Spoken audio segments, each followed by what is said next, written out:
الرجيم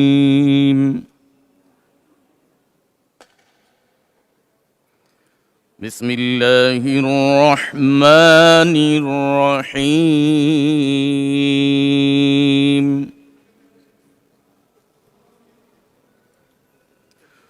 وأشرقت الأرض بنور ربها ووضع الكتاب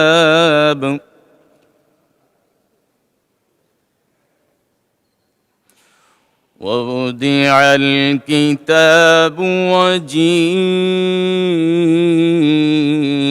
بالنبيين والشهداء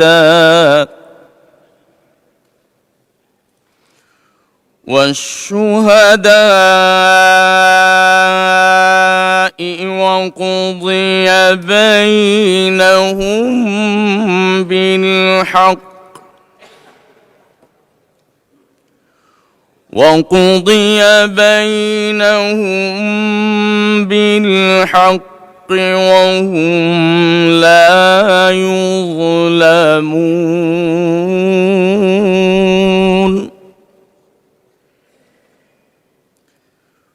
ووفيت كل نفس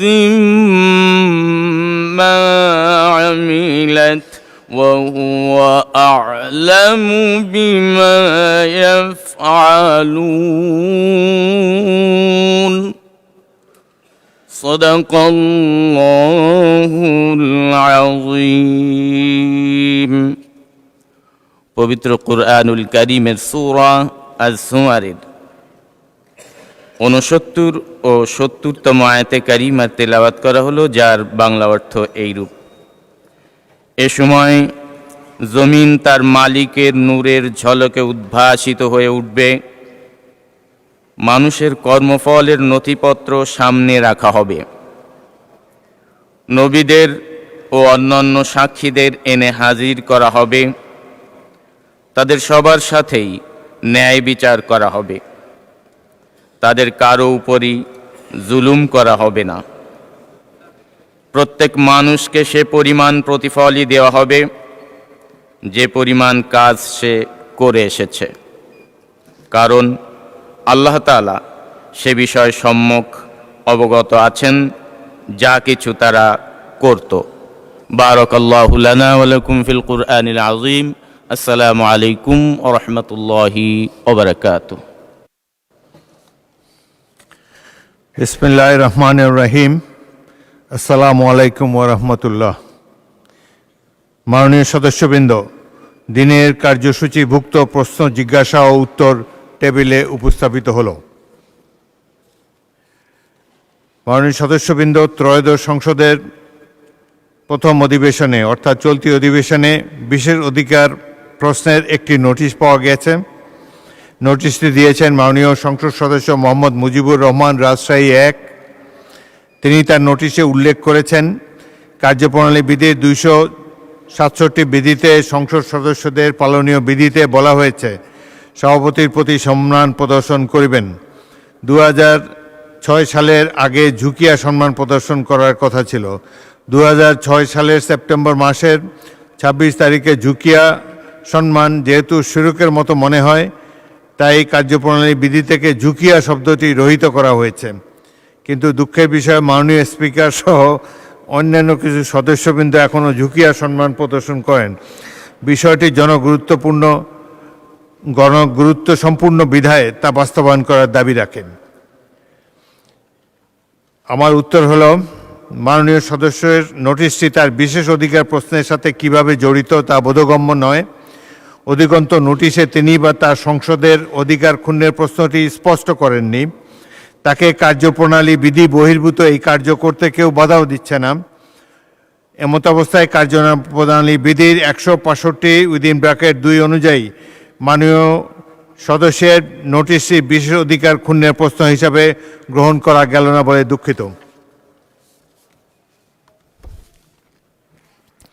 মাননীয় সদস্যবৃন্দ, আজ কার্যপ্রণালী বিধির 71 বিধিতে জরুরি গুরুত্বসম্পন্ন বিষয় সম্পর্কে 72টি মনোযোগ আকর্ষণী নোটিশ পাওয়া গিয়েছে। নোটিশদাতা মাননীয় সদস্যগণ হলেন মোহাম্মদ কামরুল হাসান, ময়মনসিংহ 6, মোহাম্মদ মাহবুবুল আলম, কুড়িগ্রাম 3, ইকরামুল বাড়ি টিপু, নওগাঁ 4, মনিরুল হক চৌধুরী, কুমিল্লা 6, মোহাম্মদ মুজিবুর রহমান, রাজশাহী 1, শাহজাহান চৌধুরী, চট্টগ্রাম 15, কামরুজ্জামান কামরুল, সুনামগঞ্জ 1, ফখরুল ইসলাম, নোয়াখালী 5, আনিসুর রহমান, মাদারীপুর 3, মোহাম্মদ মতিউর রহমান, ঝিনাইদহ 3, এস কে আজিজুল বাড়ি, খুলনা 4, মোহাম্মদ গোলাম রসুল, যশোর 4, হাফেজ মোহাম্মদ রবিউল বাশার, সাতক্ষীরা 3, মোহাম্মদ আব্দুল সালাম, ঠাকুরগাঁও 2, মোহাম্মদ শাহ ওয়ারেস আলী মামুন, জামালপুর 5, কাজী রফিকুল ইসলাম, বগুড়া 1, রুমিন ফারহানা, ব্রাহ্মণবাড়িয়া 2, মোহাম্মদ আশরাফ উদ্দিন, নরসিংদী 5, মোহাম্মদ শফিকুর রহমান, ফরিদপুর 2, মোহাম্মদ মুস্তাফিজুর রহমান বাবুল, জামালপুর 3, মোহাম্মদ জাহাঙ্গাদার আলী মিয়া, মাদারীপুর 2,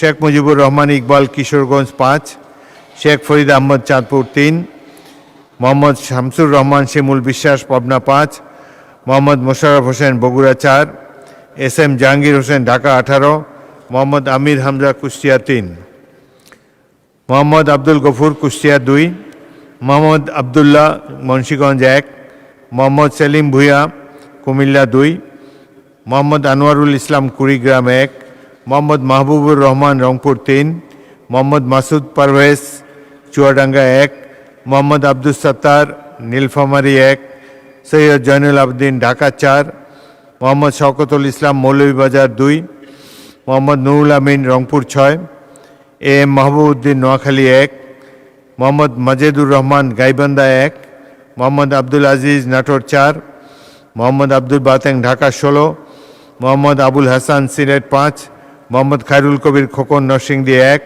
মোহাম্মদ ইজ্জতুল্লাহ, সাতক্ষীরা 1, মোহাম্মদ আফজাল হোসেন, কুষ্টিয়া 4, মোহাম্মদ ইলিয়াস মোল্লা, ফরিদপুর 2, মোহাম্মদ আবুল খায়ের ভুঁইয়া, লক্ষ্মীপুর 2, মোহাম্মদ রুহুল আমিন দুলাল, পিরোজপুর 3, মোহাম্মদ আতিকুর রহমান মুজাহিদ, কুড়িগ্রাম 2, জনাব এ ই সুলতান মাহমুদ বাবু, জামালপুর 2, মোহাম্মদ শাহাদাত হোসেন, লক্ষ্মীপুর 1, গাজী এনামুল হক, যশোর 5, মোহাম্মদ জনাব আবদুল্লাহ আল আমিন, নারায়ণগঞ্জ 4, মোহাম্মদ নুরুল ইসলাম, চাঁপাইনবাবগঞ্জ 3, মোহাম্মদ আখতারুজ্জামান, ময়মনসিংহ 10, মোহাম্মদ জনাব আখতার হোসেন, রংপুর 4, মোহাম্মদ কামাল হোসেন, ঢাকা 5, আবুল হোসেন খান, বরিশাল 6, শেখ জাহাঙ্গীর হোসেন বেলাল, খুলনা 2, আব্দুল হান্নান মাসুদ, নোয়াখালী 6, মোহাম্মদ জহিরুল ইসলাম, চট্টগ্রাম 16, মোহাম্মদ আবুল কালাম আজাদ, খুলনা 6, মোহাম্মদ আব্দুল করিম, গাইবান্ধা 2, মোহাম্মদ আলী আসগর, পাবনা 3, আন্দালিব রহমান, ভোলা 1, নাসির উদ্দিন আহমদ, মৌলভীবাজার 1, আল ফারুক আব্দুল লতিফ, নীলফামারী 2, মীর আহমদ বিন Kasem, Dhaka 14, Mohammad Anwarul Haque, Netrokona 2, A B M Mosharraf Hossain, Patuakhali 4, Mohammad Hasan Rajib প্রধান, লালমনিরহাট 1, মোহাম্মদ মুজিবুর রহমান, রাজশাহী 1। নোটিশগুলোর মধ্য থেকে আমি সুনামগঞ্জ 1 আসন থেকে নির্বাচিত মাননীয় সংসদ সদস্য জনাব কামরুজ্জামান কামরুল, মৌলভীবাজার 2 আসন থেকে নির্বাচিত সংসদ সদস্য মোহাম্মদ শওকতুল ইসলাম এবং ভোলা 1 আসন থেকে নির্বাচিত মাননীয় সংসদ সদস্য আন্দালিব রহমানের নোটিশগুলো গ্রহণ করলাম। বাকি নোটিশগুলো গ্রহণ করা সম্ভব হলো না বলে দুঃখিত। যাদের নোটিশ গ্রহণ করা হয়নি, বিধি অনুযায়ী তাদের মধ্য থেকে প্রত্যেককে নিজ নিজ নোটিশের বিষয়বস্তু সম্পর্কে 2 মিনিট করে বক্তব্য রাখার আহ্বান জানাবো। তবে মোট 30 জনের মধ্যে যতজন সদস্যের মোট 30 মিনিটের মধ্যে যতজন সদস্যের বক্তব্য রাখা সম্ভব ততজন সদস্য বক্তব্য রাখবেন। এখন আমি আহ্বান জানাচ্ছি প্রথমেই মোহাম্মদ মনিরুল হক চৌধুরী, কুমিল্লা 6।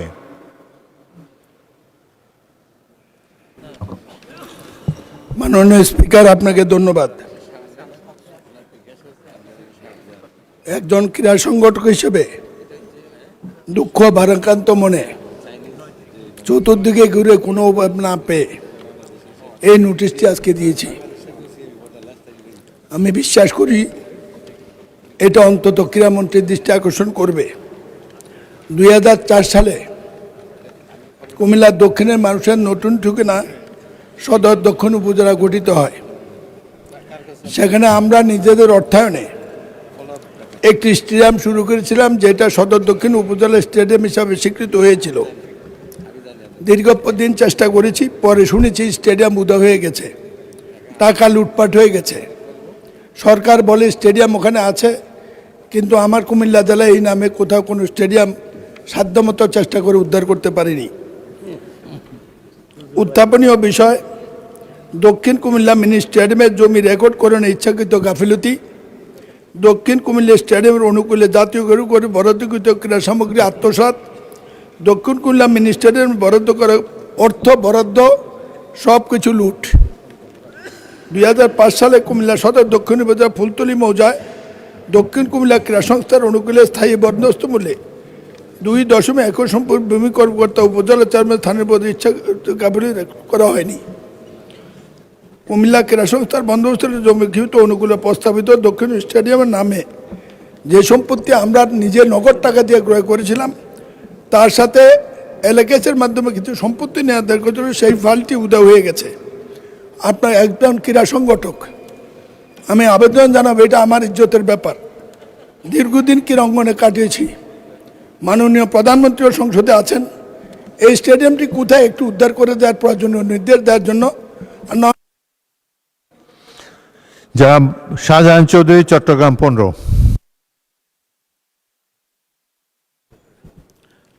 মাননীয় স্পিকার, আপনাকে ধন্যবাদ। আমার নোটিশের বিষয়টা, আমার কয়েকটা নোটিশ তো, একটু মেহরবানি করে সহযোগিতা করলে খুশি হব। বোধহয় পাচারের ব্যাপারে নোটিশের বিষয়টা, মাননীয় স্পিকার।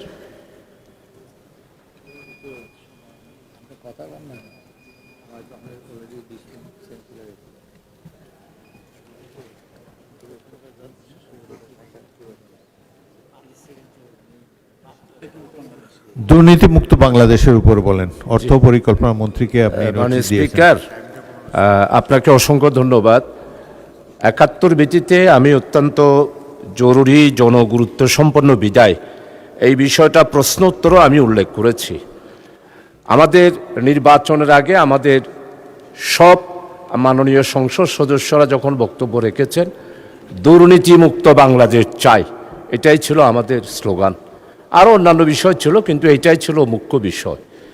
কিন্তু আজকে হলমার্ক, শেয়ার কেলেঙ্কারি, এরপরে সরকারি ক্রয় কমিটি, এরপরে রাস্তাঘাট, ব্রিজ, কালভার্ট করার ক্ষেত্রে দুর্নীতি, এরপরে হচ্ছে আমাদের সমস্ত ব্যাংকগুলোতে পচ্ছতেরা নিজেরাই নিজেদের নামে লোন নিয়ে ঋণ খেলাপি হয়েছে। এইভাবে করে প্রত্যেকটা বিষয়ে যদি মাননীয় স্পিকার আপনি দেখেন, তাহলে দেখবেন আমরা মাননীয় সংসদ সদস্য যারা আছি তারা সবাই উপলব্ধি করতেছি বাংলাদেশ অর্থনৈতিক দিক থেকে এস্টাবলিশ না হওয়ার পিছনে একটি মাত্র কারণ, সেটা হলো দুর্নীতি। মাননীয় স্পিকার, এই যে হলমার্কের 4000 কোটি টাকার দুর্নীতি 2012 সালে আমরা সবাই একটা দিবসও পালন করেছি। আমাদের মাননীয় অর্থমন্ত্রী এখানে আছেন, উনি সহ আমি। মোহাম্মদ ফখরুল ইসলাম, নোয়াখালী 5।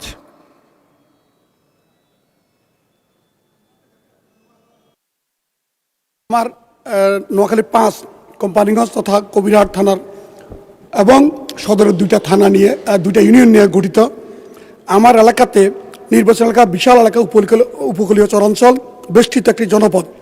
বিপুল জনগোষ্ঠীর এই অঞ্চলে বর্তমানে 2টি থানায় 2টি পুরাতন পুলিশ ভ্যান দিয়ে মানুষের জানমাল এবং নিরাপত্তা বিধান সম্ভব নয়। এলাকার মাদক দ্রব্যের উৎপাত সহ মাটি কাটার অবৈধ বাহিনীর উৎপাত সহ অবৈধ বালি উত্তোলন, নানা সমস্যা জর্জরিত কোম্পানিগঞ্জ এবং কবিরহাট উপজেলার আইনশৃঙ্খলা স্থিতিশীল রাখা সহ জনগণের জানমাল নিরাপত্তা বিধানের লক্ষ্যে 2টি পুলিশ ভ্যান এবং তার পাশে সদর পূর্বাঞ্চলের একটা জন্য সহ মোট 3টি পুলিশ ভ্যান অত্যন্ত জরুরি। এমত অবস্থায় মাদক মুক্ত এবং সেখানে চরাঞ্চলে অবৈধ বালি এবং মাটি উত্তোলন বন্ধ করার লক্ষ্যে এটা খুব জরুরি। যদি এগুলো দয়া করে যদি জরুরি ভিত্তিতে বরাদ্দ করা যায় তাহলে নিরাপদ এলাকা করা সম্ভব। মাননীয় স্পিকার, আপনাকে ধন্যবাদ। আসসালামু আলাইকুম।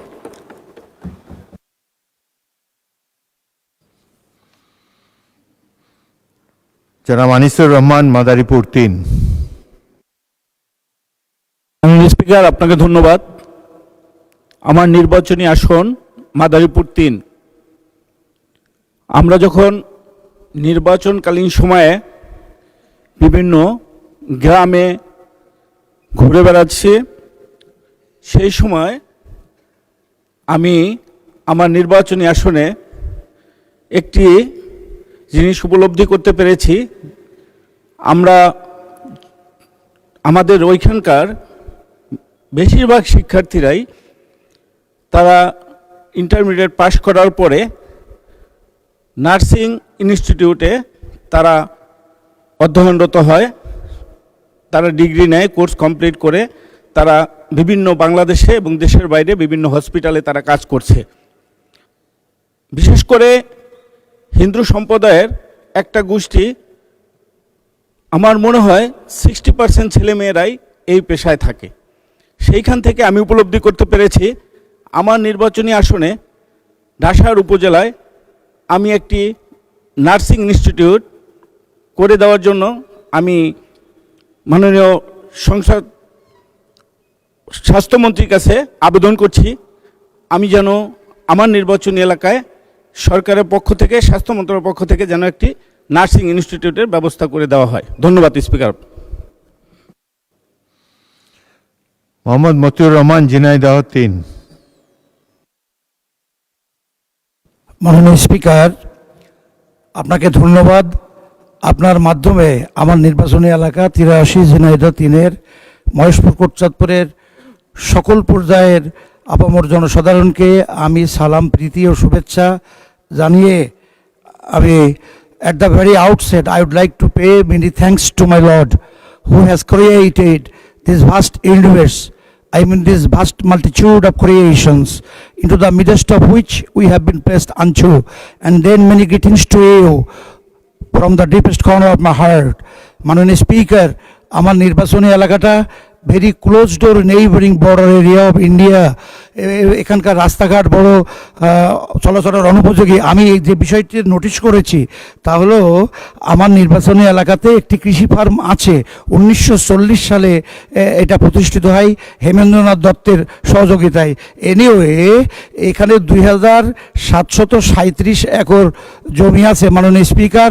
এটি 5টি খামারে বিভক্ত এবং ইতিপূর্বে এখানে প্রায় প্রতি বছর 5000 মেট্রিক টন ভিত্তি বীজ উৎপাদিত হয়। শুধু বাংলাদেশ নয়, এশিয়া মহাদেশ, পৃথিবীর বিভিন্ন ভূখণ্ডে এখান থেকে বীজ রপ্তানি করা হয়।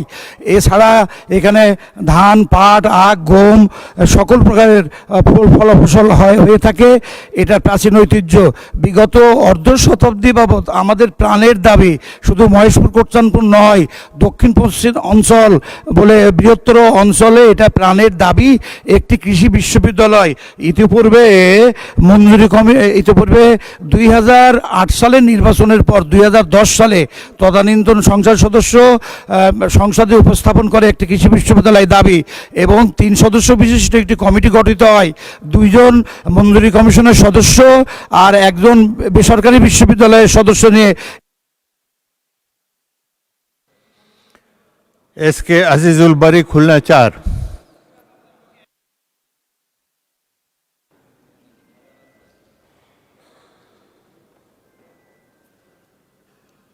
আজিজুল বারী অনুপস্থিত। পরবর্তী বক্তা মোহাম্মদ গোলাম রসুল, যশোর 4। বিসমিল্লাহির রহমানির রহিম। মাননীয় স্পিকার, আজকে এই মহান সংসদে আমাকে কথা বলার সুযোগ দেওয়ার জন্য আপনাকে ধন্যবাদ।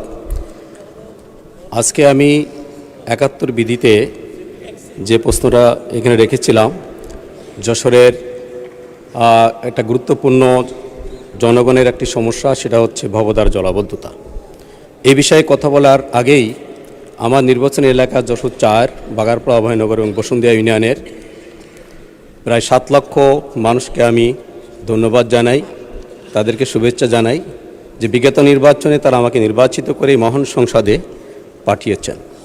আমি আজকের দিনে আমাদের সেই সমস্ত শহীদদের কথা বিশেষভাবে স্মরণ করছি। জুলাই আন্দোলনে যারা বাংলাদেশে শহীদ হয়ে রক্ত ঝরিয়ে আজকে একটি নির্বাচনের মাধ্যমে সংসদে এসে কথা বলার সুযোগ আমাদেরকে তৈরি করে দিয়েছেন। মাননীয় স্পিকার, আমার এলাকার যে সমস্যাটা সেটা ভবদার জলাবদ্ধতা। 1961 সালে আমাদের নির্বাচনী এলাকা এই অভয়নগর উপজেলার ভবদা নামক স্থানে টেকা নদীর উপরে স্লুইস গেট দেওয়া হয়েছিল। যে স্লুইস গেট দেওয়ার কারণে টেকা নদী, মুক্তেশ্বরী, আমডাঙ্গা সহ অনেকগুলো নদী ভরাট হয়ে যায়। এই ভরাটের কারণে সেখানে 88 সাল থেকে জলাবদ্ধতা শুরু হয়। প্রায় 38 বছর ধরে এই জলাবদ্ধতা চলছে। এখানে প্রায় 15টা ইউনিয়ন, আমার নির্বাচন এলাকা 4টা, মনিরামপুর, কেশবপুর এবং ডুমুরিয়ার 15টা ইউনিয়নের প্রায় 150 গ্রাম প্লাবিত, প্রায় 2 লক্ষ মানুষ মানবতার জীবনযাপন করে। আপনারা যদি সেখানে এখনও দেখেন, সেখানে দেখবেন যে এখনও ঘরের মধ্যে পানি আছে, উঠানে পানি আছে, মানুষ সেখানে চলাচল করতে পারে না।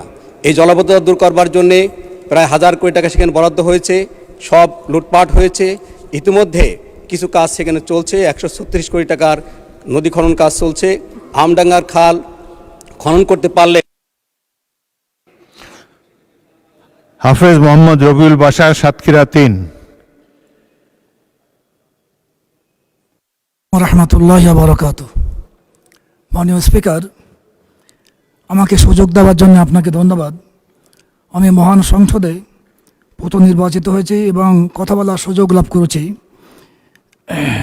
এই জন্য মহান আল্লাহ তাআলার শুকরিয়া আদায় করছি। আমার আসন 107, সাতক্ষীরা 3। আশা শুনি কালীগঞ্জের প্রিয় ভাই বোনদের কৃতজ্ঞতা প্রকাশ করছি, যারা আমাকে বিপুল ভোটে নির্বাচিত করে মহান সংসদে পাঠিয়েছেন।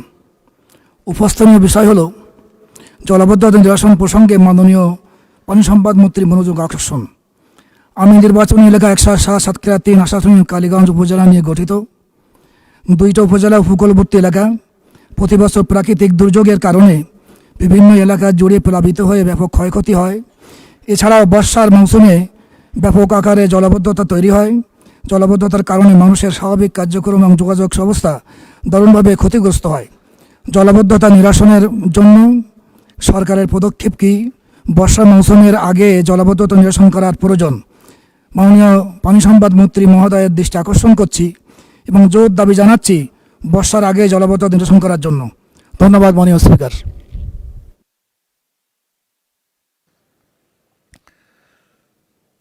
শাহ মোহাম্মদ ওয়ারেস আলী মামুন, জামালপুর 5। মাননীয় স্পিকার, আপনাকে ধন্যবাদ। আলহামদুলিল্লাহ, আমি মহান আল্লাহর কাছে শুকরিয়া করছি আজকে এই মহান সংসদে দাঁড়িয়ে কথা বলার সুযোগ পেয়েছি। আমি আমার মাননীয় চেয়ারম্যান, মাননীয় প্রধানমন্ত্রী এবং সংসদ নেতা জনাব তারেক রহমানের কাছে কৃতজ্ঞ আমাকে মনোনয়ন দেওয়ার জন্য। আমি আমার নির্বাচনী আসন জামালপুর 5, আমার 15টি ইউনিয়ন এবং পৌরসভা নিয়ে 5,74,000 ভোটার, তাদের কাছে কৃতজ্ঞ আজকে মহান সংসদে দাঁড়িয়ে জামালপুরের পক্ষে কথা বলার সুযোগ করে দেওয়ার জন্য।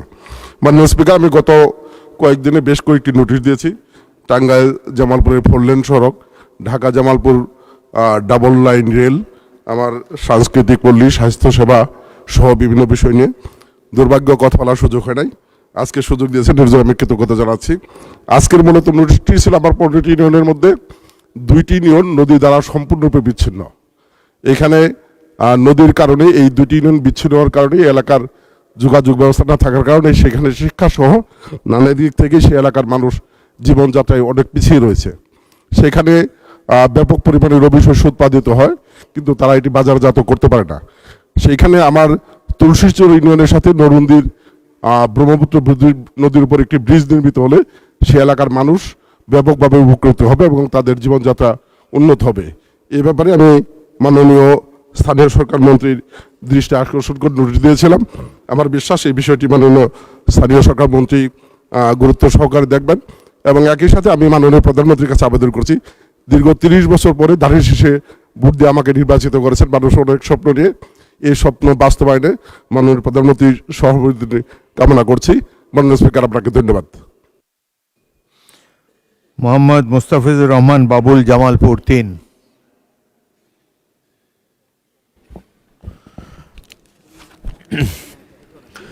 মাননীয় স্পিকার, আপনাকে অশেষ ধন্যবাদ। আমার নির্বাচনী এলাকা জামালপুর 3, মেলান্দ, মাদারগঞ্জ, এই 2টি উপজেলা নিয়ে গঠিত।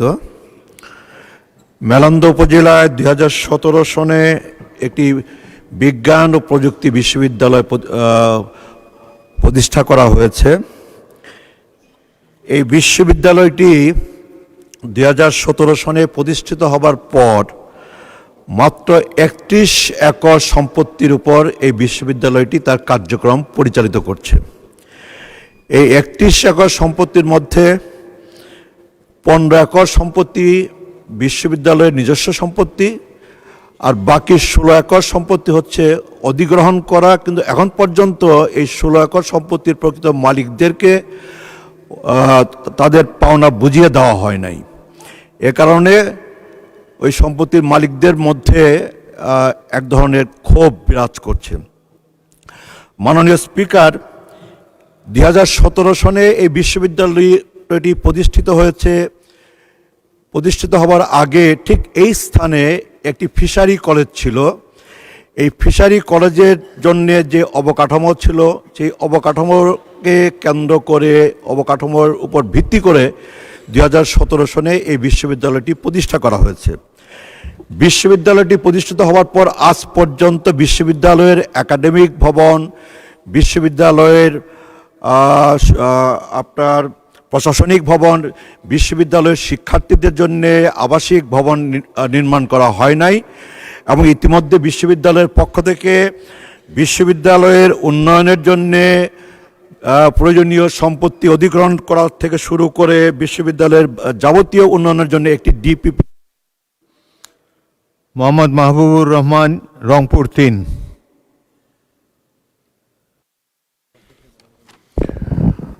আসসালামু আলাইকুম রহমতুল্লাহ। মাননীয় স্পিকার মহোদয়, আপনাকে অসংখ্য ধন্যবাদ। আমি এই প্রথম এই মহান সংসদে কথা বলার সুযোগ পেলাম, এজন্য আল্লাহর শুকরিয়া আদায় করছি। আমি সর্বপ্রথম শুকরিয়া জানাই আল্লাহর এবং আমার রংপুর সদর 3 আসনের সম্মানিত ভোটারদের, যারা আমাকে ওই অঞ্চলের সর্বোচ্চ পরিমাণ 1,78,064 ভোট দিয়ে এই মহান পার্লামেন্টে পাঠিয়েছেন। সবাইকে আন্তরিক কৃতজ্ঞতা জানাচ্ছি।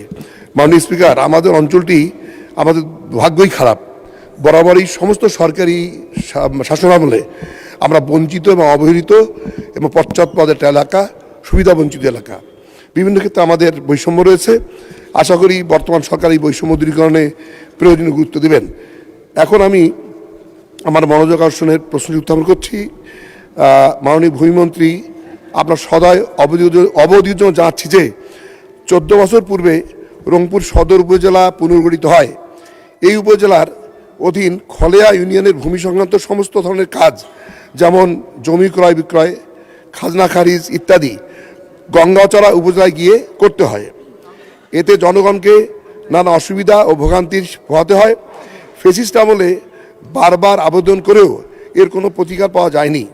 এই সমস্যা দূরীকরণে খলেয়া ইউনিয়নে ভূমি সংক্রান্ত সমস্ত কাজ সদর উপজেলায় ন্যস্ত করার জন্য আপনার মনোযোগ আকর্ষণ কি, আশা করি ব্যাপারে প্রয়োজনীয় ব্যবস্থা গ্রহণ করবেন।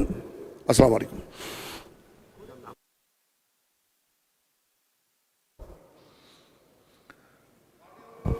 জনাব মোহাম্মদ মাসুদ পারভেজ। এক মিনিট।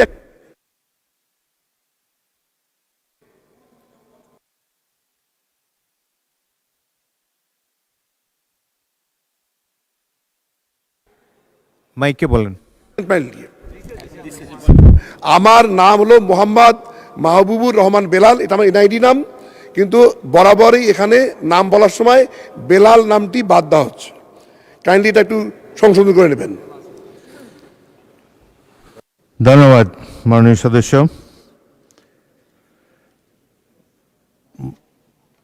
জনাব মাহবুবুর রহমান বেলাল, রংপুর 3। ধন্যবাদ। পরবর্তী বক্তা মোহাম্মদ মাসুদ পারভেজ, চুয়াডাঙ্গা 1।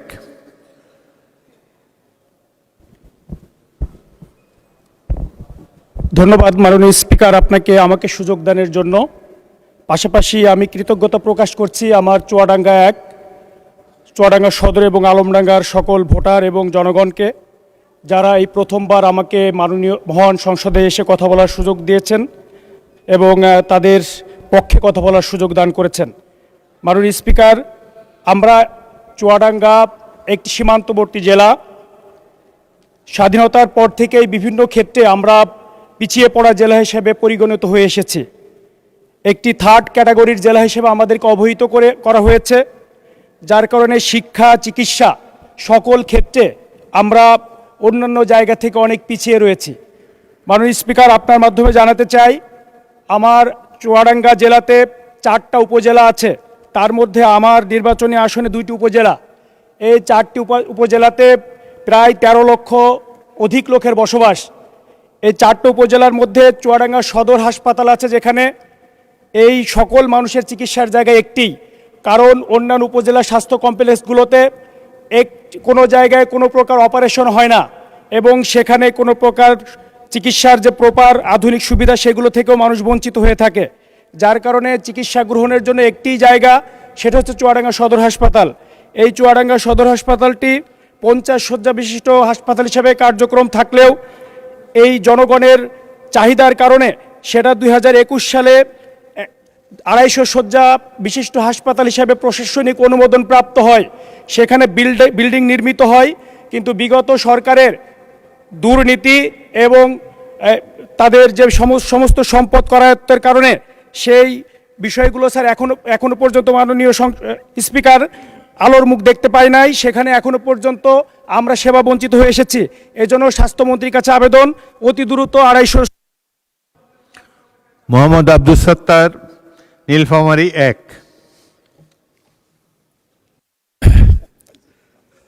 মাননীয় স্পিকার, আপনাকে অসংখ্য ধন্যবাদ। মহান সংসদে আজকে কথা বলার সুযোগ পাওয়ার জন্য আল্লাহ তাআলার শুকরিয়া আদায় করছি, আলহামদুলিল্লাহ। মাননীয় স্পিকার, নীলফামারী জেলা উত্তর জনপদের একটি অবহেলিত জেলা। সেখানে ডুমারডিমলার এখনো পর্যন্ত বেশ কয়েকশো শিক্ষক যারা ইবতেদায়ী মাদ্রাসার শিক্ষকতার কাজ করে আসছেন। দুঃখজনক হলে সত্য, 40 বছর যাবৎ তারা বিনা পয়সায় কাজ করে আসছেন। এখনো পর্যন্ত তাদের সরকারি বেতন ভাতার কোনো ব্যবস্থা করা হয়নি, এবং সেই সাথে তারা ইবতেদায়ী মাদ্রাসাকে সমুন্নত করার ক্ষেত্রে নিজেদের উদ্যোগে যে পড়াশোনার ব্যবস্থা করে আসছেন। এই চরাঞ্চলের দরিদ্র জনগোষ্ঠীকে আর্থিকভাবে স্বাবলম্বী করতে হলে অবশ্যই সরকারের আমি দৃষ্টি আকর্ষণ করছি, অনতি বিলম্বে তাদের এই প্রতিষ্ঠানগুলো বেতন ভাতার আওতায় আনা হবে কিনা এই বিষয়ে মাননীয় শিক্ষামন্ত্রীর দৃষ্টি আকর্ষণ করছি। মাননীয় স্পিকার, আমার এই উত্তর জনপদের শিক্ষা প্রতিষ্ঠানগুলোকে আরও সুসজ্জিত করে, যাতে করে গুণগত মান উন্নত করে দেশের ও জাতির কল্যাণে তারা আত্মনিয়োগ করবে, এই বিষয়ে আপনার মাধ্যমে আমি সরকার বাহাদুরের দৃষ্টি আকর্ষণ করছি। মাননীয় স্পিকার, আমি আরও বলতে চাই, বিশেষ করে 27 তারিখে শিলাবৃষ্টিতে বেশ কিছু ঘরবাড়ি, প্রায় 8,000-এর অধিক ঘরবাড়ি বিধ্বস্ত হয়েছে। এ বিষয়ে দুর্যোগ ব্যবস্থাপনা মন্ত্রীর পক্ষ থেকে কোনো ব্যবস্থা নেওয়া হয়েছে কিনা আমি। মোহাম্মদ মাজেদুর রহমান, গাইবান্ধা 1।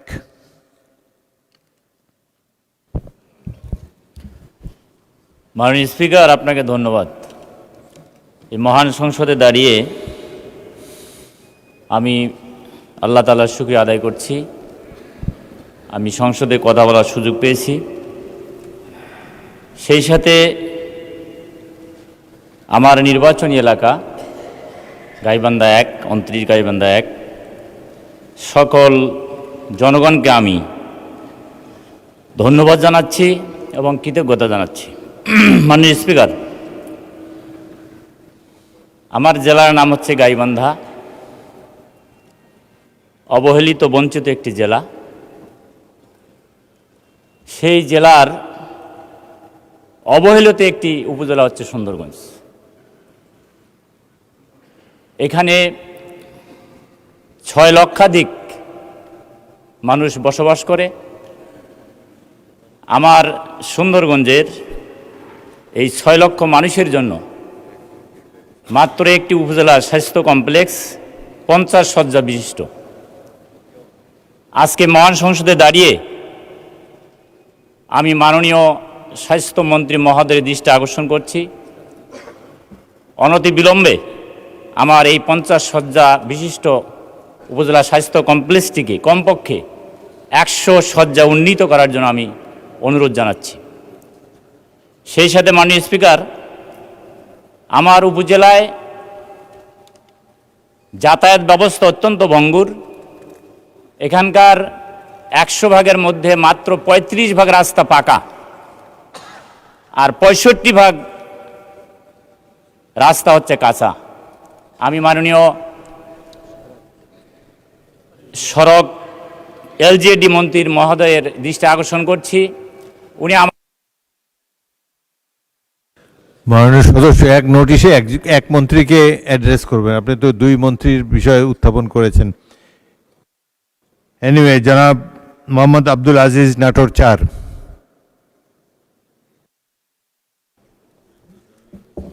মাননীয় স্পিকার, আপনাকে ধন্যবাদ জানাই। হাজারো ইতিহাস ঐতিহ্যে গাথা চলন বিলের দেশ নাটোর, চলন বিলের প্রাণকেন্দ্রেই অবস্থান করে গুদাসপুর বড়াইগ্রাম উপজেলা। সর্বস্তরের মানুষ নিরঙ্কুশ ভোটের ব্যবধানে আমাকে সংসদে পাঠিয়ে কথা বলবার মতো সুযোগ করে দিয়েছেন। ধন্যবাদ জানাই বেশি করে আমার নির্বাচন এলাকার, বিশেষ করে হিন্দু খ্রিস্টান এবার ত্রয়োদশ জাতীয় সংসদ নির্বাচনে যে ভূমিকা রেখেছে তাদেরকে ধন্যবাদ না জানালে কার্পণ্য হবে। মাননীয় স্পিকার, চলন বিলের প্রাণকেন্দ্রেই অবস্থান করে গুদাসপুর বড়াইগ্রাম উপজেলা। তন্মধ্যে বড়াইগ্রাম উপজেলাটা 211.61 বর্গ কিলোমিটার আয়তন বিশিষ্ট। 2022 সালের জনশুমারি অনুসারে 3,09,000 লোকের বসবাস। কৃষিপ্রধান এলাকা, প্রায় 80% লোক কৃষিকাজের সঙ্গে জীবিকা নির্বাহ করে। খাদ্যে স্বয়ংসম্পন্ন হলেও শিক্ষা ও আধুনিক প্রযুক্তি জ্ঞানের দিক থেকে এলাকাটি একেবারেই পিছিয়ে।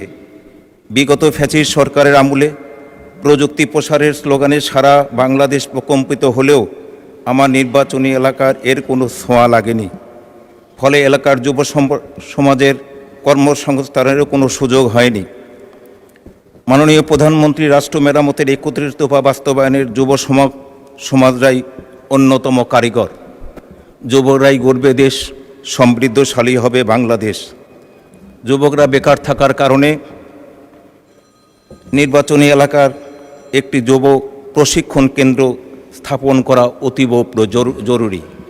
যুবকদের প্রশিক্ষণ প্রাপ্ত করলেই তারা কর্মসংস্থানের ব্যবস্থা খুঁজে পাবে। দেশের অভ্যন্তর এবং বহির্বিশ্বে গিয়ে তারা কর্মসংস্থান। জনাব মোহাম্মদ আব্দুল বাতেন, ঢাকা 16।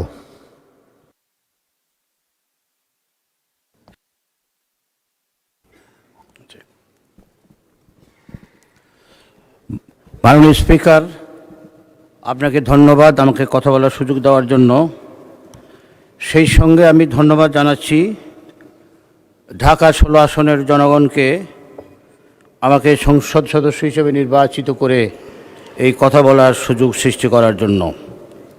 মাননীয় স্পিকার, আমরা সকলেই জানি ঢাকা শহরের উত্তর অংশের পল্লবী ও রূপনগর একটি তুলনামূলকভাবে কম উন্নত এলাকা। এখানকার অধিকাংশ অধিবাসী নিম্ন আয়ের এবং তারা শ্রমজীবী। তারা সবসময় অভাব অনটনের সঙ্গে যুদ্ধ করে বেঁচে থাকে, কিন্তু তাদের সুচিকিৎসার কোনো ব্যবস্থা নাই।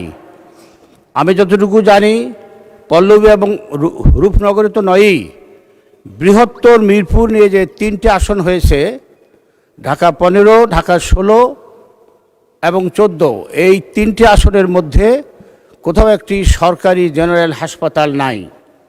আমার মাননীয় স্বাস্থ্যমন্ত্রীর নিকট প্রশ্ন যে মিরপুর এলাকায়, এই বৃহত্তর মিরপুর এলাকায় যদি সুযোগ হয়, আমার এলাকায় রূপনগর এবং পল্লবীতে এখানে অনেক সরকারি জমি আছে বলে আমি জানি, এই এলাকায় একটি জেনারেল হাসপাতাল করার কোনো পরিকল্পনা আছে কি না? ধন্যবাদ মাননীয় স্পিকার। মাননীয় সদস্যবৃন্দ, জরুরি জনগুরুত্ব সম্পন্ন বিষয়ে মনোযোগ আকর্ষণ বিধি ৭১-এর আওতায় প্রাপ্ত নোটিশ সমূহের উপরে 2 মিনিটের আলোচনার পর্ব এখানে শেষ হলো। দিনের কার্যসূচি অনুযায়ী এখন বলেন মাননীয় বিরোধী দল নেতা। ধন্যবাদ আপনাকে। আমি আজকের যে কর্মসূচি পেয়েছি সেখানে সম্পূরক কার্যসূচি বলে আরেকটা পেজ পেয়েছি। তো এখানে কিছু বিল সামনে আনা হয়েছে এবং এগুলা অধ্যাদেশকে কেন্দ্র করেই হয়েছে বলে আমার ধারণা। যদি তাই হয়ে থাকে তাহলে 133টা অধ্যাদেশ এটাকে যাচাই বাছাই করার জন্য একটা বিশেষ কমিটি হয়েছিল। সেই কমিটি থেকে একটা রিপোর্ট সেদিন পেশ করা হয়েছে, আপনি যেটা অনুমোদন করেছেন। সেখানে কিছু অধ্যাদেশ ল্যাপসের প্রস্তাব আছে। আমরা এই বিষয়গুলো আগের যে নোটিশ পেয়েছিলাম তার সাথে মিলিয়ে আমরা দেখলাম যেগুলো ল্যাপস করা হয়েছে প্রস্তাবনায় সেগুলো খুবই গুরুত্বপূর্ণ এবং এটা জুলাই স্পিরিটের সাথে সম্পৃক্ত। আমি আপনার বরাবরে বিনয়ের সাথে বলবো যে আমরা এই বিষয়ে আলোচনা করতে চাই এবং সেটা সংসদের প্রপার্টি। সংসদে এই বিষয়ে আমাদেরকে আলোচনার সুযোগ যেন তৈরি করে দেওয়া হয়। ধন্যবাদ মাননীয় স্পিকার। মাননীয় আইনমন্ত্রী কিছু বলবেন? বলুন। স্পিকার, মাননীয় বিরোধী দলীয় নেতা যে 2টা বিলের ব্যাপারে আজকে উত্থাপন করেছেন উনি হয়তো এটা মিস করে গেছেন। এটা কোনো অধ্যাদেশ থেকে উৎসারিত কোনো আইন নয়, এটা ফ্রেশ বিল আকারে 2টি মন্ত্রণালয় পাঠিয়েছেন। এই 2টি বিল 133টা অধ্যাদেশের অন্তর্ভুক্ত নয়, ফলে এটা ফ্রেশ বিল আকারে আসছে। আর উনি যে একটা আলোচনার কথা বলেছেন 133টা অধ্যাদেশের বিষয়ে আপনাদের সামনে যখন আসবে তখন উত্থাপন করব। ওনারা যেটা বলছেন আমরা ল্যাপস করেছি, কোনোটা হেফাজত করা হচ্ছে, আমরা পরবর্তীতে বিল আকারে অধিকতর যাচাই বাছাই করে আপনাদের সামনে সেগুলো আনব মাননীয় স্পিকার। সেটা যথাসময়ে উত্তর দেব আমরা। মাননীয় স্পিকার, আপনাকে ধন্যবাদ। ধন্যবাদ মাননীয় বিরোধী দলের নেতা। আজকে আমরা 2টা বিল, আপনি আমারটা একটু শুনুন। আজকে আমরা 2টি বিল সম্পর্কে আলাপ আলোচনা বিবেচনা করব। এগুলো তো সর্বসম্মতিক্রমে যে 2টি বিল এখানে এসেছে সেটি ওই বিরোধী দল নেতাকে মাইক দেন। বিগত ঈদের সময় যেভাবেই হোক অনেকগুলো মানুষের জীবন চলে গেছে এবং এর মাঝে 2টা ঘটনা খুবই হৃদয় বিদারক। একটা ট্রেনের সাথে বাসের সংঘর্ষ কুমিল্লায়, আর একটা ফেরিতে ডুবে অনেকগুলো মানুষের জীবন। আমরা কি অনুরোধ করতে পারি যে তাদের জন্য এই মহান সংসদে আমরা একটু দোয়া করব, তাদের মাগফিরাতের জন্য এবং তাদের আত্মীয় স্বজন তারা সহ আরও যারাই নিহত হয়েছেন তাদের জন্য আমরা দোয়া করব, তাদের আত্মীয় স্বজনের জন্য দোয়া করব। ধন্যবাদ মাননীয় স্পিকার। মাননীয় সদস্যবৃন্দ, আমাদেরকে 9 তারিখের মধ্যে কয়েকটা বিল পাস করতে হবে, 93টি বিলের মতো পাস করতে হবে। তারপরেও আপনাদের অনেক বক্তব্য সেখানে থাকবে, আমরা বিষয়টি পরবর্তীকালে দেখব। এখন দিনের কার্যসূচি অনুসারে কার্যপ্রণালী বিধির 71 অনুসারে জরুরি জনগুরুত্ব সম্পন্ন বিষয়ে মনোযোগ আকর্ষণের জন্য গৃহীত নোটিশ সমূহের উপরে আলোচনা। প্রথমে আমি কুমিল্লা 6 থেকে নির্বাচিত মাননীয় সদস্য মনিরুল হক চৌধুরীকে তার জরুরি জনগুরুত্বপূর্ণ বিষয়ে মনোযোগ আকর্ষণের নোটিশটি পড়ার জন্য আহ্বান জানাচ্ছি। নোটিশটি পড়বেন। মাননীয় স্পিকার, আমার নোটিশ সড়ক বিভাগ সৃষ্ট কুমিল্লার পদুয়ার বাজারে ঢাকা চট্টগ্রাম মহাসড়ক ও কুমিল্লা মহাসড়কের সংযোগস্থলে সড়ক বিভাগ সৃষ্ট দানবীয় ব্যারিকেড এবং কুমিল্লা পাবলিক টমসম ব্রিজ সহ 7টি স্থানে আন্ডারপাস সার্ভিস লেন নির্মিত না হয় স্থানটি একটি মরণ ফাঁদে রূপান্তর হয়েছে তার প্রতিকার প্রসঙ্গে। মাননীয় স্পিকার, ঢাকা চট্টগ্রাম মহাসড়ক ব্রিটিশ আমল থেকে বাংলাদেশের 1 নম্বর মহাসড়ক। পাকিস্তান আমলেও তাই ছিল, বাংলাদেশ আমলে তো বটেই। দুর্ভাগ্য এই জাতি 2003-4 সালের আগে এই রাস্তাটি কেউ খেয়াল করেনি। দেশনেত্রী বেগম খালেদা জিয়া কুমিল্লা সফরের পরে এরপরে তৎকালীন অর্থমন্ত্রী জনাব সাইফুর রহমান সফরের পরে এই রাস্তাটির জন্য যা চেয়েছে তাই বরাদ্দ সড়ক বিভাগকে দিয়েছে, কিন্তু কাজটা বাস্তবায়ন হয় নাই। আওয়ামী লীগ সরকারের সময় বাস্তবায়ন করতে গিয়ে এই রাস্তায় বরাদ্দকৃত টাকার চেয়ে মাননীয় সদস্য, আপনি আগেও সংসদ সদস্য নির্বাচিত হয়েছেন, এই পর্যায়ে আপনি শুধু নোটিশটা পড়বেন, তারপরে যদি বাড়তি কোনো কথা থাকে সম্পূরক প্রশ্নের সময় বলবেন। এখন জাস্ট নোটিশটা অনুগ্রহ করে পড়ে যান। দেশের অর্থনীতি এই সরকার করেনি, 2003 সাল খালি তো করেন 750 কোটি টাকার প্রজেক্ট। আমি সংক্ষিপ্ত করার চেষ্টা করছি, কারণ আপনি খুব নির্দয় মানুষ, কখন যে মাইক বন্ধ করেন ঠিক নাই। আমি জীবনে এত ভয় পাই নাই কোথাও, এখন আপনার সামনে দাঁড়াইলে যে ভয় লাগে। কথা শেষ করার আগে, মৃত্যুর আগেও মানুষ মুখে একটু পানি দেওয়ার সুযোগ দেয়, আপনি তাও দেন না। এই প্রকল্পটি বাস্তবায়ন করতে গিয়ে সরকার, আওয়ামী লীগ সরকার 1700 কোটি টাকা ব্যয়, 17,000 কোটি টাকা ব্যয় করেছে। আজকে মরণ ফাঁদ, একই কারণে ঈদের দিনে এই দুর্ঘটনা। বিরোধী নেতা একটা দেখেছেন, এখানে গ্রেটার করছে কয়েক লক্ষ, মারা গেছে 1 লক্ষ লোকের কাছাকাছি, এই পর্যন্ত কিছু হয়নি। আমাদের নতুন যোগাযোগ মন্ত্রী বা সড়ক সেতু মন্ত্রীর সাথে দেখা হয়েছে, আমার মনে হয় তিনি ব্যাপারটা অনুভব করেছেন, কিন্তু জাতি হিসাবে এটা না দেখলে এই মরণ ফাঁদ থেকে রক্ষা পাওয়া যাবে না। ঢাকা কুমিল্লা মহাসড়ক সমাধানের জন্য ব্রিটিশ আমল থেকে রেল লাইন করতে চেয়েছিল, ধান খেতে রেল লাইন হয়েছে, ঢাকা কুমিল্লা রেল লাইন হয় নাই। ঢাকা কুমিল্লা রেল লাইন হইলে চট্টগ্রামের দূরত্ব কমে, ঢাকাটাই কুমিল্লা চট্টগ্রাম পর্যন্ত চলে যেতে পারে। চট্টগ্রাম থেকে কক্সবাজার রেল লাইন হয়েছে, ঢাকা কুমিল্লা হলে সংযোগ হয়, সংক্ষিপ্ত সময় যায়, এই রেল লাইন সফর হয়। মাননীয় স্পিকার, প্রতিবাদের মুখে গত সরকার সড়ক বিভাগের লোকদেরকে টাকা দিতে চেয়েছিল ক্ষতিপূরণ, পত্রিকা আছে গত পরশু দিনের, 25,000 কোটি টাকা তহবিলে আছে শুনেছি। আমার এলাকার এই 16,000 লোকের মধ্যে যাদের লাশও আমরা পাইনি, ভর্তা পেয়েছি, ভর্তা, তাদের কোনো পরিবারকে 10 টাকাও দেওয়া হয় নাই। একটি অমানবিক মরণ ফাঁদ। 50 বছর যাবত লড়াই করছি, কিছুই করতে পারিনি। আশা ছিল এই সংসদ আসলে কিছু করব। আজকে অন্তত প্রশ্নোত্তর আকারে এটা দিয়েছি, মাননীয় মন্ত্রীকে অবহিত করেছি, মাননীয় প্রধানমন্ত্রীকে সিঙ্গাপুর থেকে চিকিৎসার ব্যবস্থা চিঠি দিয়েছি। আমার এখন কুমিল্লা যেতে ভয় লাগে, কি জবাব দেব? আপনার মাধ্যমে সংসদের কাছে, আমার সরকারের কাছে এই জবাবটা জানতে চাই, কি জবাব দেব? মন্ত্রী সাহেবকে সফর করতে বলেছি, তিনি সচিব সাহেবকে পাঠিয়েছেন। আমি বলি, আপনি 3টা মন্ত্রী, এরকম সৌভাগ্য বাংলাদেশে এর আগে কারো হয় নাই। দয়া করে কুমিল্লা আসেন, আমাদেরকে বাঁচান, ভোটার ইজ্জতটা রক্ষা করতে দেন, বৃদ্ধ বয়স্ক মানুষকে জবাব দিতে দেন। লাশের মিছিল কতদিন আর বহন করব একটু বলে দেন। ধন্যবাদ মাননীয় স্পিকার। মাননীয় সদস্য, আপনাকে ধন্যবাদ। মাননীয় সড়ক পরিবহন ও সেতুমন্ত্রী শেখ রবিউল আলমকে এ বিষয়ে একটি সংক্ষিপ্ত বিবৃতি প্রদানের জন্য আহ্বান জানাচ্ছি। বিসমিল্লাহির রহমানির রহিম। সম্মানিত সংসদ সদস্য যেটি উপস্থাপন করেছেন মহান সংসদে, তার পরিপ্রেক্ষিতে আমি অবগত করতে চাচ্ছি।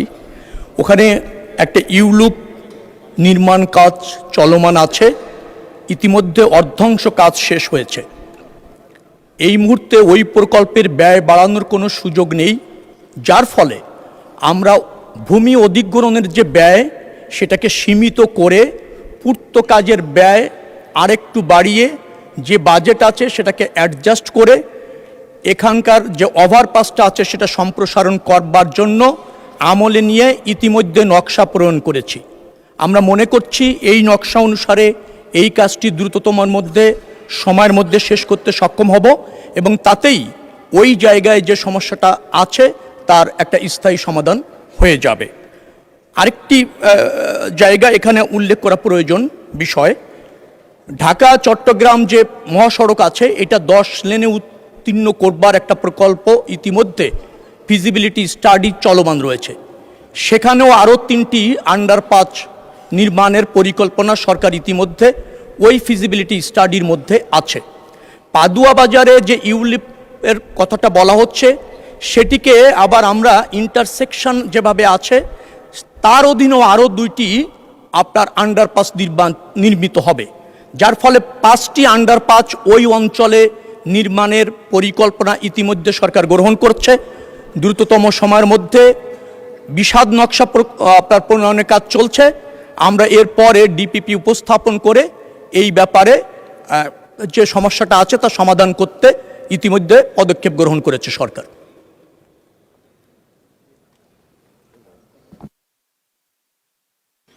ধন্যবাদ মাননীয় মন্ত্রী। মাননীয় সদস্য জনাব মোহাম্মদ মনিরুল হক চৌধুরী, আপনি এ সম্পর্কে একটি প্রশ্ন করতে পারেন। মাননীয় স্পিকার, যে কোনো সময় সবচেয়ে বেশি হতাশ হলাম। আওয়ামী লীগের সময় যে বক্তব্য দিয়েছে মন্ত্রী সাহেব সেটাই দিচ্ছেন। আমি প্রশ্ন করেছি 750 কোটির জায়গায় 17 কোটি টাকা, 17,000 কোটি টাকা খরচ হলো বলে শুনছি। আন্ডারপাস কোথায় গেল, ওভারপাস কোথায় গেল, এবং অনুমোদিত ওভারপাসটি কেন হলো না? আরেকটি রাস্তা হলো এখানে ব্যারিকেড দিয়ে রাস্তা বন্ধ করে দিল কুত্তামার্কা নির্বাচনের সময় 14 সালে। 14 সাল থেকে এত লোক মারা গেল, একজন লোকও ক্ষতিপূরণ কেন কেন? মন্ত্রী মহোদয় বলছেন ওভারপাস হবে, এক্সপ্রেস হয়ে হবে, এই রবীন্দ্রসঙ্গীত বহু শুনেছি। মানুষ আমাদেরকে শান্তি মনে মরতে দেন। ওনার প্রত্যেকটি কথা সরকার যা সচিবরা যা বলে দিয়েছে, ওই যারা টাকা লুণ্ঠন করেছে তারা শিখিয়ে দিয়েছে, সেটাই উনি বলেছেন। মাননীয় মন্ত্রী প্রশ্ন করেন। প্রশ্ন নাই কোনো? বলছি মাননীয় মন্ত্রী।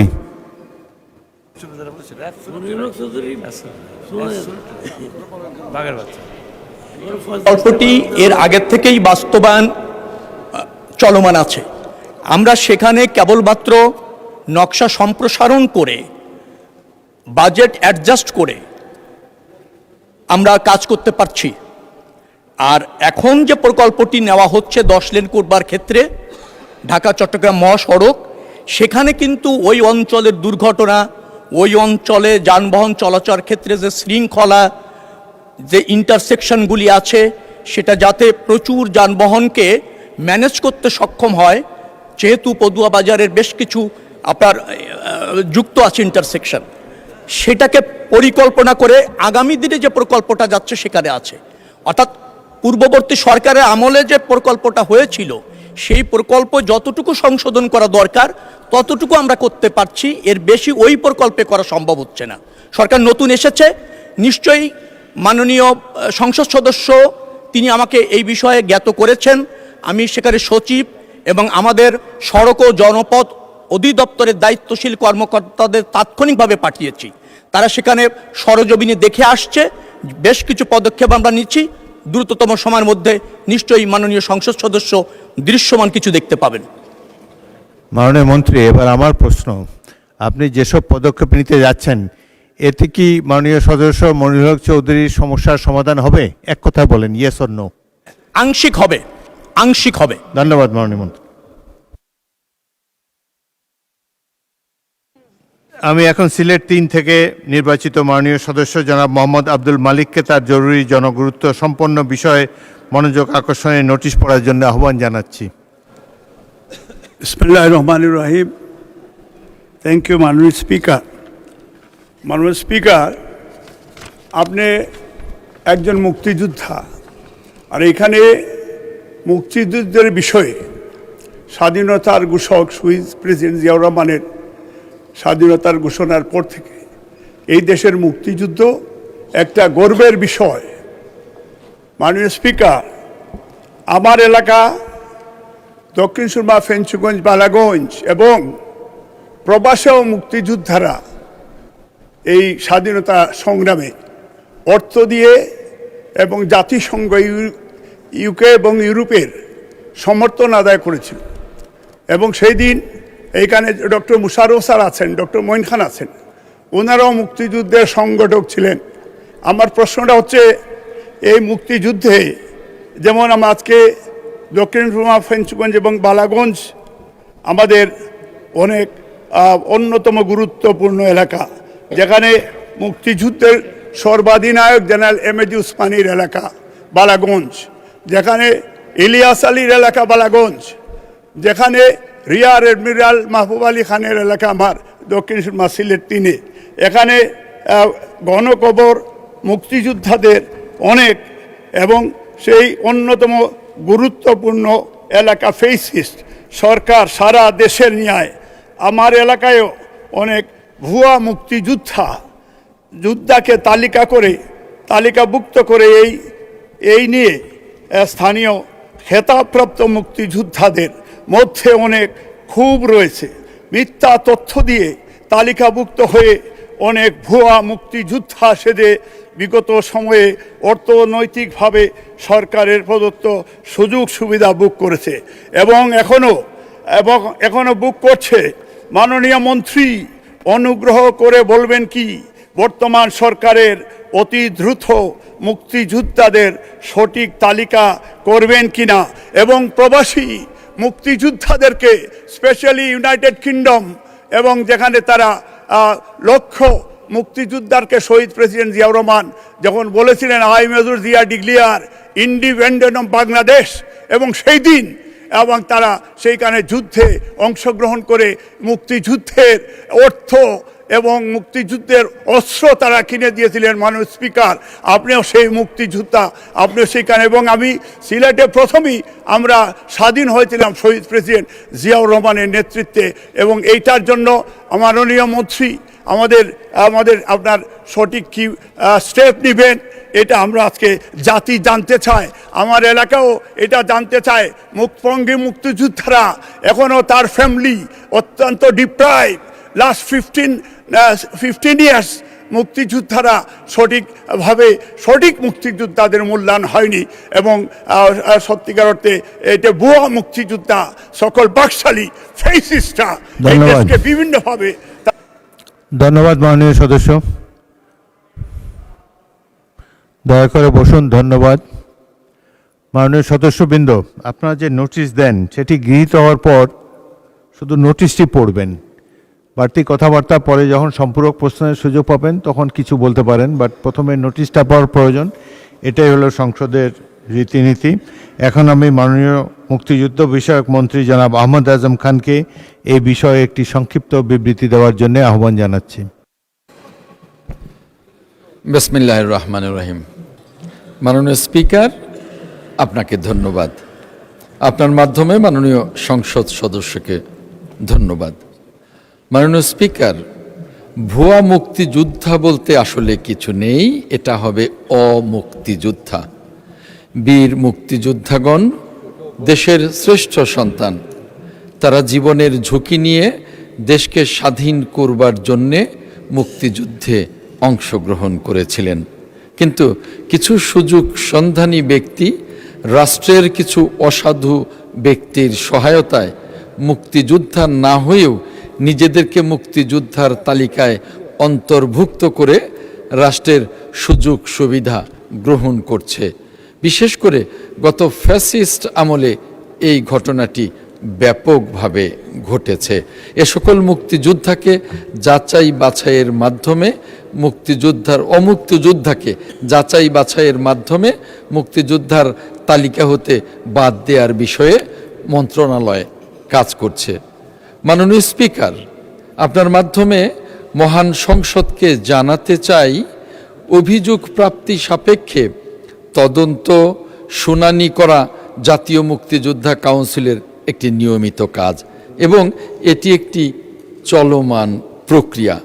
জাতীয় মুক্তিযোদ্ধা কাউন্সিল ও মুক্তিযোদ্ধা বিষয়ক মন্ত্রণালয়ের অমুক্তিযোদ্ধা হিসেবে কোনো অভিযোগ পাওয়া গেলে জাতীয় মুক্তিযোদ্ধা কাউন্সিলের সদস্যদের সমন্বয়ে গঠিত উপকমিটি কর্তৃক তদন্ত শুনানির মাধ্যমে যাচাই বাছাই করে অমুক্তিযোদ্ধা প্রমাণিত হলে গেজেটে বাতিলের সুপারিশ করা হয়।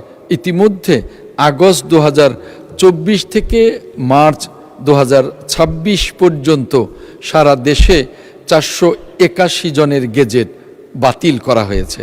মাননীয় স্পিকার, মাননীয় সংসদ সদস্যের এলাকা সিলেট 3 সহ সারা দেশের যে কোনো মুক্তিযোদ্ধার বিরুদ্ধে অমুক্তিযোদ্ধা হিসেবে অভিযোগ পাওয়া গেলে জাতীয় মুক্তিযোদ্ধা কাউন্সিলের সদস্যদের সমন্বয়ে গঠিত উপকমিটি কর্তৃক তদন্ত শুনানির মাধ্যমে যাচাই বাছাই করে অমুক্তিযোদ্ধা হিসাবে প্রমাণিত হলে জাতীয় মুক্তিযোদ্ধা কাউন্সিলের সুপারিশক্রমে মুক্তিযোদ্ধার তালিকা হতে বাদ দেয়া হবে।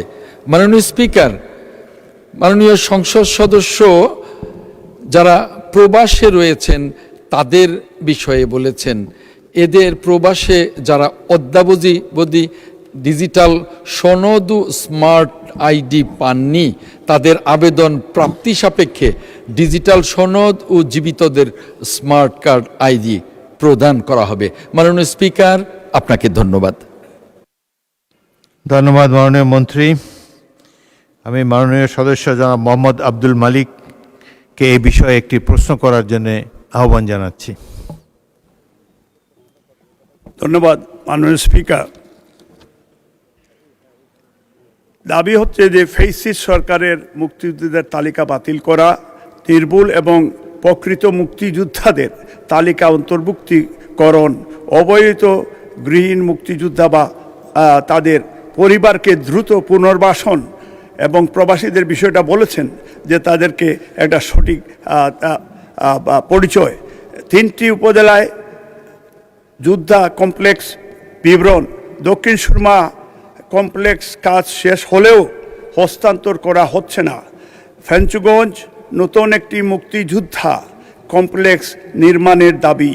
বালাগঞ্জ মুক্তিযোদ্ধা কমপ্লেক্স সংস্কার ও আরও একটি তলা বর্ধিত করা কোনো পরিকল্পনা আছে কিনা, এবং তার সাথে সাথে আমরা সত্যিকার অর্থে আজকের আমাদের স্পেশালি দক্ষিণ সুরমায় আমাদের মুক্তিযুদ্ধের অনেক সঠিক মুক্তিযোদ্ধাদের যারা একটা গ্রামেও, আমার নিজের গ্রামেও, এটা তেতলি হচ্ছে দক্ষিণ সুরমায়, যেদিন তারা অ্যাটাক করেছিল 11 জন পাকিস্তানি, সেই দিন অর্ডিনারি কৃষকের কাস্তি দিয়ে তারা জবাই করে এই গ্রামের প্রত্যেকটা মানুষ মুক্তিযুদ্ধে তারা অংশগ্রহণ করেছে, কিন্তু তাদের ব্যাপারে আজ পর্যন্ত ওই এলাকায় কোনো খোঁজখবর নেই। আশা করছি মাননীয় মন্ত্রী, আপনি যখন সিলেট ভিজিট করবেন, আপনি যখন দক্ষিণ সুরমা ভিজিট করবেন, মুক্তিযুদ্ধের সর্বাধিক নায়ক general M A Usmani, rear admiral মাহবুব আলী খান এবং আমার গ্রাম তেতলি, সেই মুক্তিযুদ্ধের ঐতিহাসিক স্পট আপনারা দেখবেন যে এলাকার শিশু পর্যন্ত মুক্তিযুদ্ধে অংশগ্রহণ করেছিল। আপনাকে ধন্যবাদ মাননীয় স্পিকার এবং আজকের সংসদ নেতা, আমাদের প্রিয় নেতা বাংলাদেশের প্রধানমন্ত্রী, এবং উনি অত্যন্ত ডাইনামিক লিডারশিপ, এবং আজকে গ্রেটফুল যে উনি আমাকে সেই দানের শীষে দেওয়ার কারণে আজকে মুক্তিযুদ্ধের পক্ষে আজকে এই সংসদে 2টি কথা বলার সুযোগ পেয়েছি মাননীয় স্পিকার। এবং আপনাকেও আজকে আপনার প্রিয় শ্রী দিলারা, যিনি আমার বোন সিলেটের, আমার সিলেটি বোন হিসাবে আমিও তার আপনার মাগফিরাত কামনা করে আজকে এই সংসদে আমাদের মুক্তিযুদ্ধের পক্ষে আমাদের মাননীয় প্রধানমন্ত্রী, উনিও সিলেটে এবং দক্ষিণ সুরমায় আমাদের এলাকায় উনি যাবেন, এবার সিলেটে গেলে অন্তত সেই মুক্তিযোদ্ধাদের বিষয় এবং আমার এলাকায়। ধন্যবাদ মাননীয় মন্ত্রী।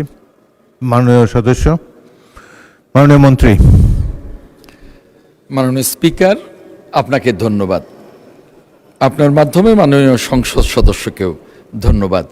মাননীয় স্পিকার, বর্তমান সরকার শহীদ রাষ্ট্রপতি জিয়াউর রহমান, যিনি মহান মুক্তিযুদ্ধের মহান ঘোষক, রণাঙ্গনের মুক্তিযোদ্ধা, বাংলাদেশের 1 নম্বর বীরুত্তম, তার আদর্শে লালিত বর্তমান সরকার।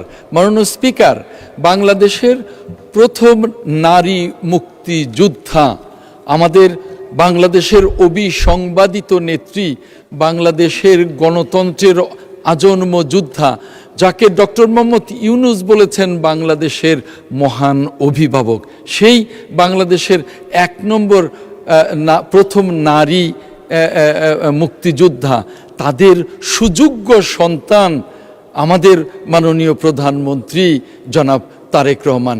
আমাদের মাননীয় প্রধানমন্ত্রীর নেতৃত্বে আমাদের সরকার মুক্তিযুদ্ধের প্রতি মুক্তিযোদ্ধাদের প্রতি প্রতিশ্রুতিবদ্ধ।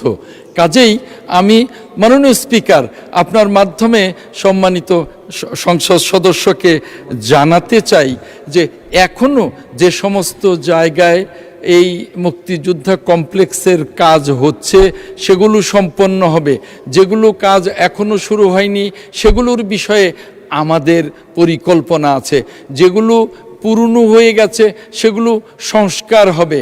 এবং এইটা মাননীয় স্পিকার আপনার মাধ্যমে জানাতে চাই, আমি যখন সিলেটে যাব ওই সিলেটের পুণ্যভূমি হজরত শাহজালালের শাহপরানের মাজার জিয়ারতের পরেই মুক্তিযুদ্ধের যিনি সর্বাধিনায়ক আমাদের জেনারেল এম.এ.জি. উসমানী, আমাদের বীর মুক্তিযোদ্ধা এবং বাংলাদেশের এক সময় সাবেক মন্ত্রী, সাবেক নৌবাহিনী প্রধান, আমাদের শ্রদ্ধেয় মরহুম মাহবুব আলী খানের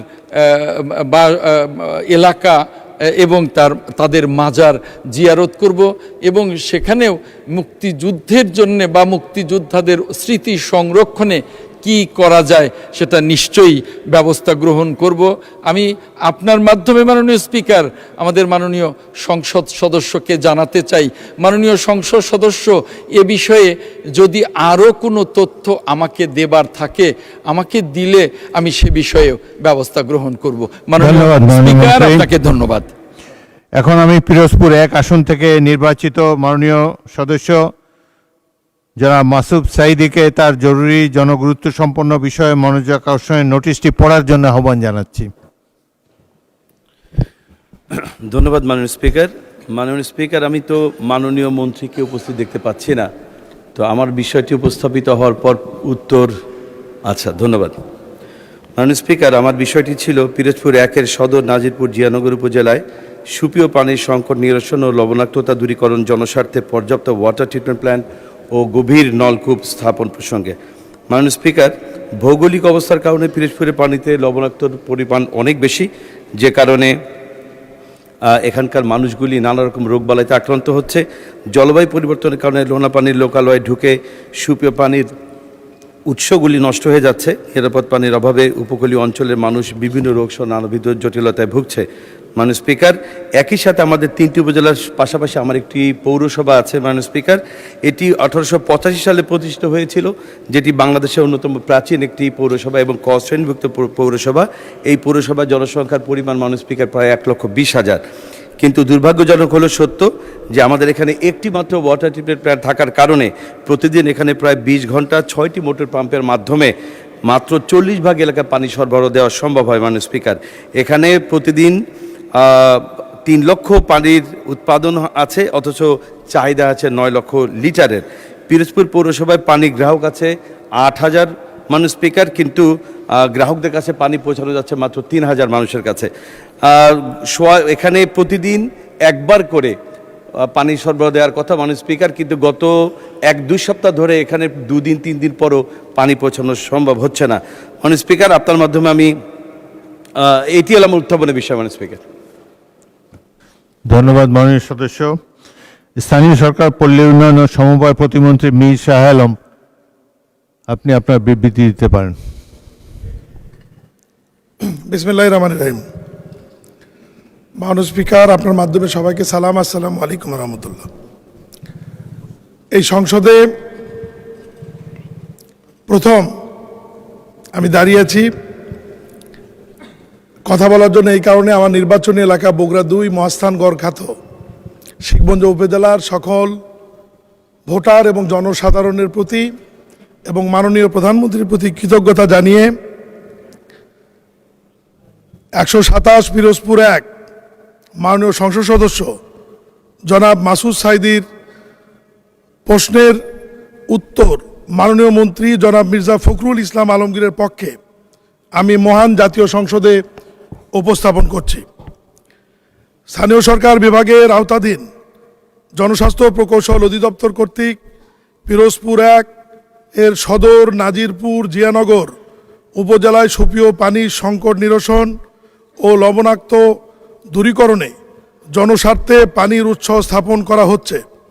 উপকূলীয় জেলাসমূহে বৃষ্টির পানি সংরক্ষণের মাধ্যমে পানি সরবরাহ প্রকল্প জুলাই 2022 থেকে ডিসেম্বর 2026 শীর্ষক প্রকল্পের আওতায় পিরোজপুর জেলা সদর উপজেলার 2279টি, নাজিরপুর উপজেলায় 2734টি, জিয়ানগর উপজেলায় 3245টি রেইন ওয়াটার হারভেস্টর বরাদ্দ প্রদান করা হয়েছে। তন্মধ্যে সদর উপজেলায় 1846টি, নাজিরপুর উপজেলায় 2297টি, জিয়ানগর উপজেলায় 2888টি রেইন ওয়াটার হারভেস্টর স্থাপনের কাজ সম্পূর্ণ হয়েছে। সমগ্র দেশে নিরাপদ পানি সরবরাহ প্রকল্প জানুয়ারি 2020 জুন 2026 শিক্ষক প্রকল্পের আওতায় বিগত 6 অর্থ বছরে পিরোজপুর জেলা সদরের উপজেলার 710টি গভীর নলকূপ, 284টি রেইন ওয়াটার হারভেস্টর, 18টি কমিউনিটি ভিত্তিক পানি সরবরাহ ইউনিট, নাজিরপুর উপজেলায় 1046টি গভীর নলকূপ, 232টি রেইন ওয়াটার হারভেস্টর, 18টি কমিউনিটি ভিত্তিক পানি সরবরাহ ইউনিট, জিয়ানগর উপজেলায় 135টি গভীর নলকূপ, 575টি রেইন ওয়াটার হারভেস্টর, 6টি কমিউনিটি ভিত্তিক পানি সরবরাহ ইউনিট বরাদ্দ প্রদান করা হয়েছে।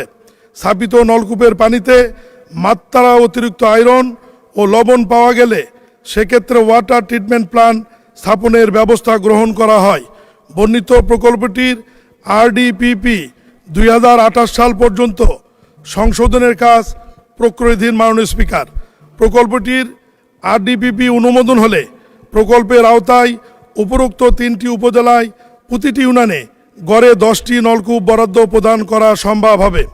মাননীয় স্পিকার, মানব সম্পদ উন্নয়নে গ্রামীণ পানি সরবরাহ, স্যানিটেশন এবং স্বাস্থ্যবিধি প্রকল্প প্রস্তাবিত জানুয়ারি 2021 ডিসেম্বর 2026 শীর্ষক প্রকল্পের আওতায় পিরোজপুর জেলার জিয়ানগর উপজেলায় 10টি পাইপলাইনের মাধ্যমে রিজার্ভ অসমোসিস ফিল্টার সহ পানি সরবরাহের কমিউনিটি ভিত্তিক ছোট স্কিম স্থাপনের কাজ চলমান রয়েছে। ধন্যবাদ মাননীয় স্পিকার।